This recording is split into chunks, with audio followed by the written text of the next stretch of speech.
ये कहानी एक ऐसे बुद्धिमान सिपाही की है जो अपनी चतुराई से मुश्किलों का हल निकालता है और सभी को चौंका देता है। एक राजा के दरबार में राजा, सिपाही और कुछ लोग थे। फिर राजा कहता है, हमारे राज्य में हर कोई बहादुर है, लेकिन असली योद्धा वही है जो अपनी बुद्धि से मुश्किलों का हल निकाल सके। राजा की नजर सिपाहियों की ओर जाती है। सभी सिपाही गर्व से सर उठाए खड़े थे। एक सिपाही वीरेंद्र सबसे अलग था, गंभीर, शांत और चतुर। फिर एक मंत्री राजा के कान में कुछ कहता है और राजा मुस्कुराता है और बोलता है, आज हम देखेंगे हमारे सिपाही सिर्फ ताकतवर ही नहीं बल्कि चतुर भी है या नहीं। जो इस चुनौती को हल करेगा उसे मैं विशेष इनाम दूंगा। सभी सिपाही उत्सुक हो जाते हैं। फिर राजा दरबार में एक संदूक मंगवाता है और सभी सिपाहियों के सामने रख देता है और बोलता है, इस संदूक में एक अनोखी चीज है जिसे बिना चाबी के खोलना होगा, लेकिन ध्यान रहे जो भी इसे खोलेगा उसे ताकत का नहीं बल्कि दिमाग का इस्तेमाल करना पड़ेगा। सभी सिपाही एक दूसरे की तरफ देखते हैं। कोई समझ ही नहीं पाता कि क्या करे और वीरेंद्र सोच में पड़ जाता है। कुछ सिपाही अपने हथियारों से संदूक को खोलने की कोशिश करते हैं लेकिन असफल हो जाते हैं। उनमें से एक सिपाही बोलता है, इसे खोलना तो नामुमकिन है। फिर दूसरा सिपाही बोलता है,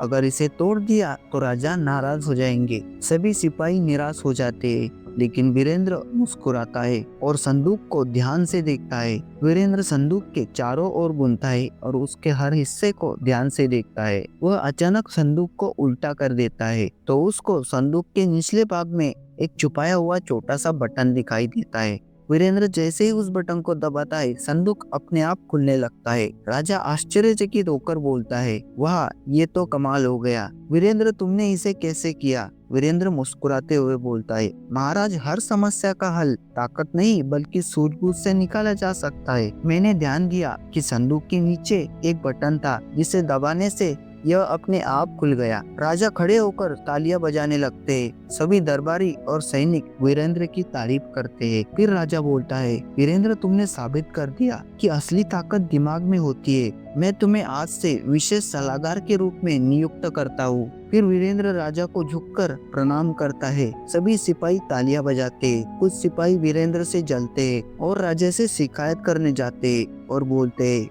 महाराज, ये सिर्फ किस्मत थी, ये कोई बहादुरी नहीं थी। राजा गंभीर होकर बोलता है, बुद्धि और बहादुरी दोनों जरूरी है। वीरेंद्र ने बिना चाबी के इस संदूक को खोला है और असली बुद्धिमान और यही उसकी असली वीरता है। राजा की ये बातें सुन के जलने वाले सिपाही चुप हो जाते हैं। वीरेंद्र अब राजा के विशेष सलाहकार के रूप में काम कर रहा है।